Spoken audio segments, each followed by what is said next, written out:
Agora eu vou passar a palavra para a Patrícia Nogueira, que vai falar sobre as condições da mulher profissional de segurança pública. Em primeiro lugar, boa tarde a todos e a todas. Agradecer a presença de todo mundo que está aqui, todos os palestrantes anteriores. Estou com a tarefa ingrata de fazer a última fala do dia, e infelizmente com mais uma notícia. Então, vou tentar ser breve para que a gente possa também passar para a discussão que vai se seguir dos dois painéis. O tema que eu vou tratar aqui é um recorte um pouco do que já foi falado pelo Lotin e pela Cecília Minayo, que é a gente olhar especificamente para a questão das mulheres dentro das instituições policiais. No ano de 2015, por ocasião do dia 8 de março, o Fórum fez uma pesquisa para tentar entender um pouco qual é a realidade das mulheres dentro dessas instituições. Isso já vinha de uma percepção, de vários relatos, de estudos anteriores que demonstram que tem uma questão muito importante para ser discutida dentro disso, mas faltava um pouco de evidências empíricas para a gente conseguir entender a dimensão desse problema.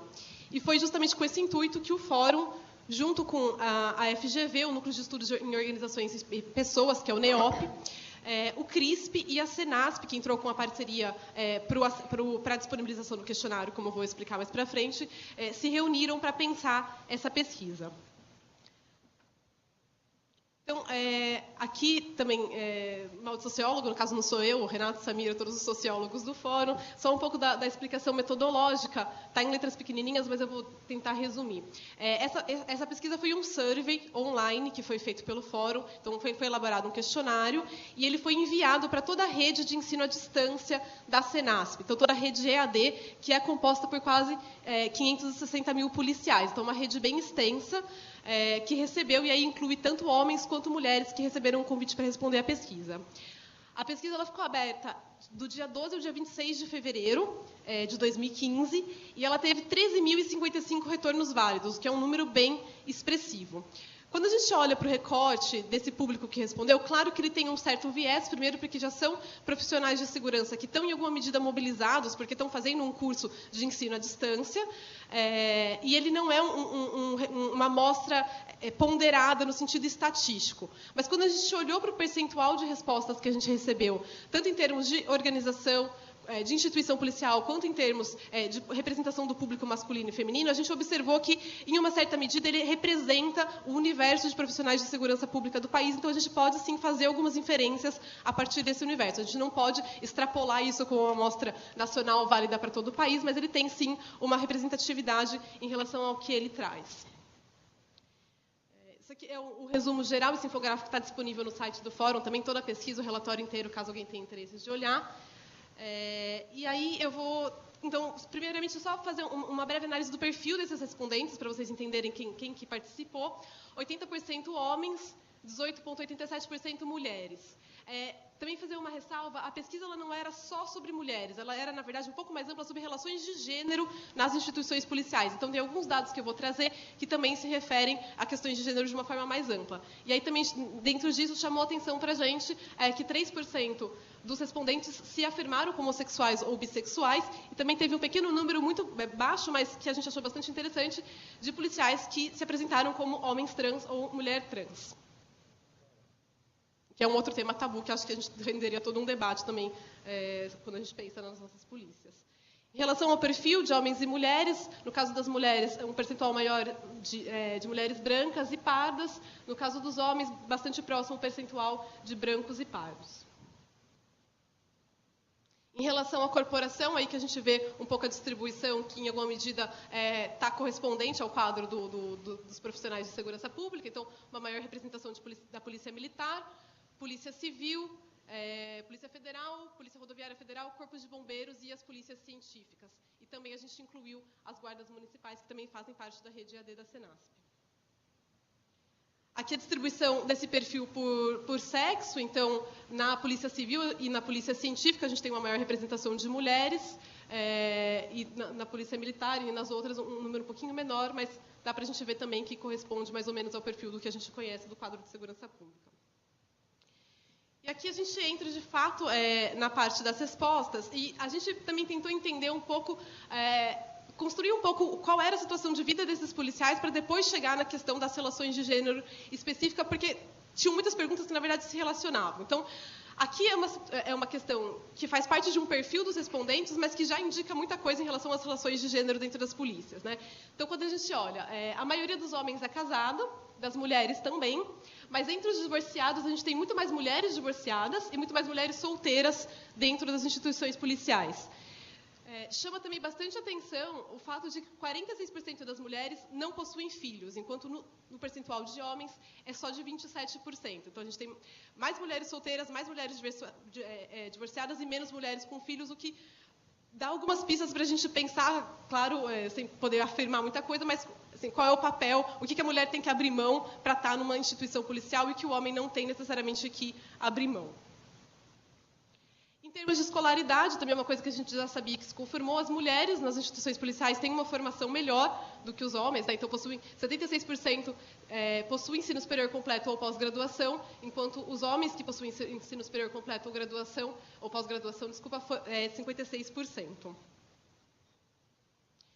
Em relação ao uso do tempo, esse é um dado bem interessante também, em relação aos profissionais de segurança pública que exercem ou não outras atividades fora do seu período de trabalho, né? Então, 65% das mulheres nunca exercem outra atividade remunerada fora do seu trabalho, no seu tempo livre. Já entre os homens, 50% deles exercem algum tipo de atividade remunerada, ocasionalmente ou sempre. Então, o que a gente falava das mesas anteriores também da questão do bico, que é mais presente na questão dentre os profissionais homens do que em mulheres.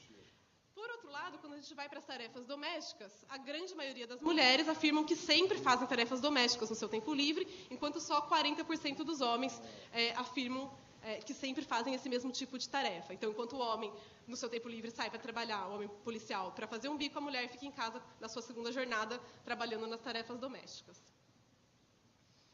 Em termos de carreira, a gente tem metade dos respondentes que afirmaram que se sentem satisfeitos ou muito satisfeitos com a sua carreira, mas chama a atenção, já pulando para o terceiro dado, que 71% dos respondentes acreditam que a atividade profissional prejudica a sua vida social ou familiar, ocasionalmente ou sempre. Por que esse dado é interessante? Quando a gente começou a trabalhar um pouco os resultados dessa pesquisa com diversos grupos de mulheres policiais, muitas delas relataram para a gente a questão do como ser policial implica em ter um círculo de convivência policial. E aí, quando a gente vai para os dados de assédio, seja assédio moral ou assédio sexual, como isso interfere na vida da policial. Por quê? Os seus amigos são policiais, são pessoas da mesma corporação, são seus chefes, é o parente, é o chefe do marido. Toda a vida social ela acaba girando em torno da própria instituição policial, e quando você tem uma situação difícil, às vezes é mais difícil ainda esse convívio, porque é um microcosmo ali que está o tempo inteiro em contato. Aí a gente perguntou também sobre se mulheres, e na último dado ali, sobre se homossexuais e bissexuais podem ou não exercer as mesmas funções, né? Então, 14% dos respondentes acham que as mulheres não podem exercer as mesmas funções e cargos que os homens nas instituições policiais. Não é um percentual altíssimo, mas ainda é um número significativo de pessoas que acham que tem uma distinção aí relacionada ao gênero na parte do trabalho. E 16% acham que homens homossexuais e bissexuais também não podem exercer as mesmas funções e cargos que os heterossexuais. Quando a gente abre o tipo de trabalho, aí eu queria chamar a atenção para os dados que estão ali à direita, a gente perguntou, então, na sua opinião, quais são as atividades que uma mulher pode exercer dentro das instituições policiais? E aí chama bastante atenção que o que mais aparece é as funções administrativas, né?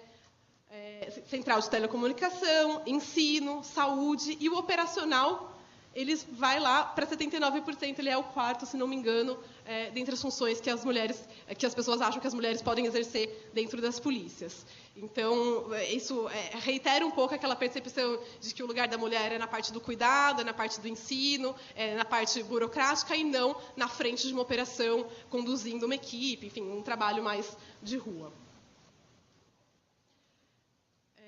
A gente perguntou, aí entrando no bloco de perguntas sobre violência de gênero especificamente, para os respondentes, a maior parte acha que os principais alvos de piadas dentro da corporação são os homossexuais.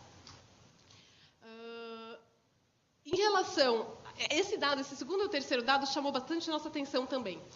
38% dos respondentes, eles afirmam que as mulheres elas usam de trocas de favores sexuais para ascenderem dentro das suas corporações. E chamou bastante atenção que 40% das mulheres também concordam com essa afirmação. Por outro lado, a gente tem uma maioria de mulheres que acham que aquelas piadinhas, aqueles comentários, né, sobre aparência física, sobre o tipo de trabalho, sobre a orientação sexual, as mulheres consideram isso como uma forma de violência de gênero. Então, elas não encaram isso naturalmente. Entre os homens, a maioria, ainda que não seja uma maioria tão expressiva, mas a maioria discorda dessa afirmação. A gente tem uma visão muito diferente do que é ou não violência de gênero dentro, dependendo se é homem ou mulher. E aí também, em relação à frequência que isso acontece, né? Para as mulheres dizem mais que isso acontece com frequência. Para os homens, isso não acontece com tanta frequência. 40% dos homens acham que isso só acontece nunca ou raramente, e para as mulheres, 40% acham que isso acontece sempre ou frequentemente. E quase 63% das mulheres que responderam à pesquisa já vivenciaram pessoalmente algum tipo de comentário inapropriado ou sexual dentro do seu ambiente de trabalho. E aí, a gente, abrindo um pouco os dados da questão anterior, a gente traz as frequências, né? Então, com que frequência esses respondentes já ouviram falar de colegas assediando fisicamente ou forçando a um contato sexual indesejado? Então, a gente tem a maioria dizendo que nunca, mas outra metade distribuída entre raramente, às vezes frequentemente e sempre. Aí, abrindo mais um pouco esses dados, quando a gente olha para essas mesmas respostas, por sexo, a gente vê que o número de mulheres que nunca ouviu falar de colegas assediando fisicamente ou forçando a contato sexual indesejado é bem menor do que entre os homens. Então, isso parece que é uma realidade muito mais observada e vivenciada pelas mulheres do que pelos homens dentro das instituições. E também em relação ao assédio moral. Então, com que frequência você observa ou ouve falar de colegas assediando outros moralmente ou constrangendo? Aí a gente já tem mais pessoas que observam isso no dia a dia, né? Um pouco mais presente do que a questão do assédio sexual propriamente dito. Mas, de novo, quando a gente olha para a diferença entre homens e mulheres, a gente tem, de novo, mais mulheres que observam isso raramente, frequentemente, às vezes, do que os homens, né? Os homens, o percentual de homens que nunca observaram isso é maior do que o percentual de mulheres. E aí, entrando no dado que o Lotin já adiantou, e que foi um dos principais resultados dessa pesquisa, até foi bastante repercutido na mídia na época, é em relação à experiência de, especificamente, assédio moral ou sexual dentro das instituições policiais. E aí a gente tem que quase 40% das mulheres já vivenciaram esse tipo de assédio, seja moral ou sexual, enquanto 20%, metade dos homens, em relação às mulheres, vivenciaram esse mesmo tipo de situação. Esse dado já é bastante expressivo. Quando a gente abre esse dado por tipo de assédio vivenciado, o assédio moral ele é o mais presente, tanto para homens quanto para mulheres, mas o percentual de mulheres que sofreram algum tipo de assédio sexual é muito grande. É 25% das mulheres que responderam que já sofreram algum tipo de assédio, enquanto nos homens ele é só de 4%. E aí, novamente, a questão do que é feito com tudo isso dentro das corporações, né? Então, quando essas pessoas passaram por essas experiências, quando a gente olha o percentual de respostas, a maioria foi buscar algum tipo de ajuda ou apoio dos seus familiares e dos seus amigos. Não foi dentro da instituição. Na verdade, são baixos, o menor percentual é o de pessoas que buscou os serviços de atendimento psicológico dentro das próprias instituições, ou que teve ajuda do superior hierárquico, enfim, as respostas da própria instituição a esse problema. A maioria vai para outros círculos para buscar algum tipo de apoio, com a ressalva de que, às vezes, esses círculos são também formados por policiais, né? Em relação aos mecanismos, né, para denunciar esse tipo de situação, a gente observou também um número grande, principalmente de mulheres, que dizem que não há nenhum tipo de mecanismo formal para fazer essas denúncias, e também um percentual de mulheres que não sabe se existe ou não algum tipo de mecanismo. E quando a gente olha para quem foi atrás desses mecanismos, a gente vê que é um percentual muito baixo, e aí semelhante entre homens e mulheres. Só 11% das pessoas que sofreram algum tipo de assédio foram atrás de fazer uma denúncia, de fazer uma queixa nas suas instituições, e a maioria expressiva delas não ficou satisfeito com os resultados que essa queixa teve dentro da própria instituição. E outro dado importante aqui, que a maioria, aí, tanto de homens quanto de mulheres, relatam que o assédio normalmente é feito por um superior hierárquico. Eu volto um pouco na discussão que eles vinham fazendo antes. A questão da hierarquia, ela permeia as relações e isso acaba, em alguns momentos, se transformando em assédio. Outro dado interessante é das pessoas que fizeram as denúncias, né, então, que registraram algum tipo de queixa. O que aconteceu com essas pessoas e como isso desencoraja a que esse tipo de situação seja relatada. A gente tem 28% que não sofreu nada. Todo o resto sofreu algum tipo de reação. Então, seja sofrer novas humilhações e ser acusado de provocar a situação, foi transferido, isso é um relato muito comum, de gente que teve que mudar de cidade, mudar de posto, porque não podia mais conviver ali naquele mesmo lugar, foi preterido numa promoção, foi recriminado por estar prejudicando a pessoa que estava denunciando, recebeu uma advertência formal e sofreu sindicância interna. E aí 3%, inclusive, foi preso por ter feito algum tipo de queixa ou denúncia.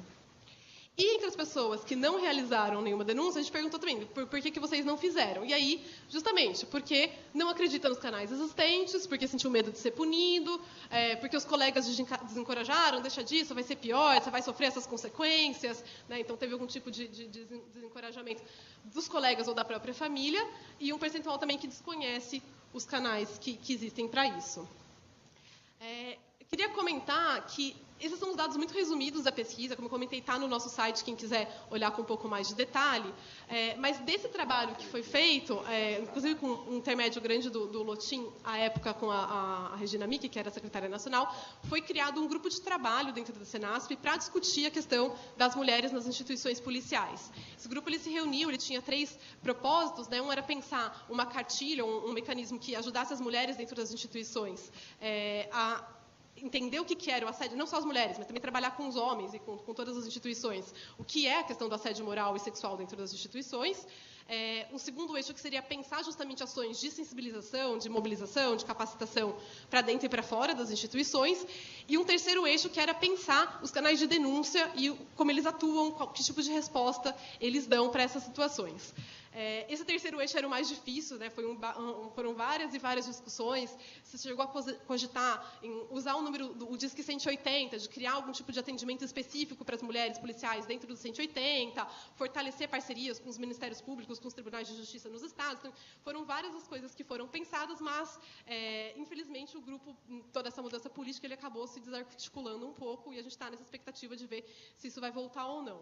Outra dificuldade é que a gente tinha muito interesse em replicar essa pesquisa agora, em 2017, já vão fazer 2 anos em relação à primeira coleta, mas também a gente depende necessariamente da disponibilização da rede AD para ter uma amostra semelhante e, a princípio, isso não está muito disponível com o governo federal. Em relação às medidas, às propostas, não coloquei aqui no slide, mas queria mencionar 3 rapidamente. Até porque o Marlon foi bem enfático de que a gente deveria trazer isso para as falas. E aí eu acho que a primeira questão mais importante, e que tem a ver com esse tema e tem a ver com tudo que foi falado antes, é a questão do reconhecimento. Assim, é imprescindível que as instituições policiais reconheçam que isso acontece dentro das suas instituições.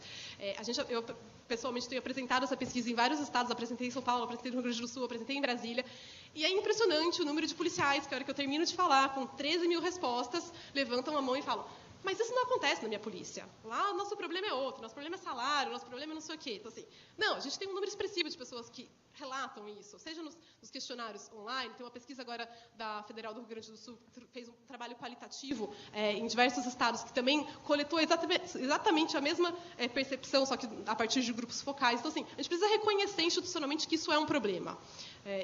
Tanto a questão das mulheres quanto a questão da vitimização em geral. O Fórum também tem uma outra pesquisa que foi lançada em julho de 2016, que é sobre vitimização e risco dos profissionais de segurança e que atesta com números também, a partir da rede AD, um número de respostas bastante grande, tudo o que o Lotim e a Cecília falaram. Né? Então, não é uma percepção só de alguns policiais, uma coisa que está colocada por diversos policiais em diversas pesquisas que o Fórum tem feito. Então, em primeiro lugar, reconhecer que o problema existe.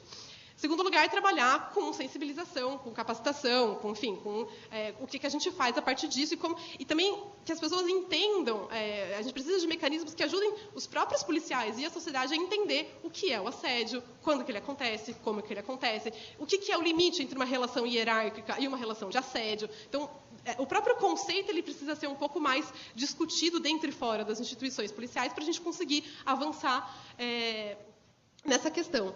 E, por fim, a melhoria dos canais de denúncia e de penalização de quem comete esse tipo de situação. Né? A gente vê, pelos números, um grande desencorajamento, porque muitas vezes isso não dá em nada e acaba sendo muito mais... que acaba sendo punido e penalizado pelo que aconteceu é a própria vítima e não quem deveria ser responsabilizado. Então... Vou acabar já, vou economizar 10 minutos para a gente discutir. Era basicamente isso que eu queria apresentar e vou já, então, encerrar para a gente poder.